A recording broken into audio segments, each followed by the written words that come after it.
Welcome to your Cyber Tips Explainer, where we make everyday people understand the cyber world around us.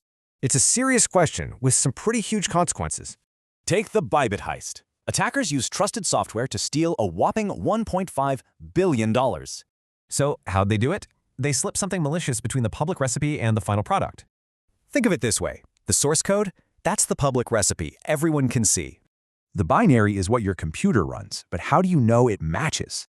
That's the trust gap hackers love, but there's a solution: reproducible builds. It's a simple process. You get the code, build it yourself, then compare. If your result matches the official one bit for bit, you know it's clean. See, this isn't a new problem. Reproducible builds are the lesson the industry needed. It's like a digital fortress. It spots unauthorized changes and fights these kinds of hacks. You're essentially verifying a digital fingerprint, proving that the software hasn't been tampered with.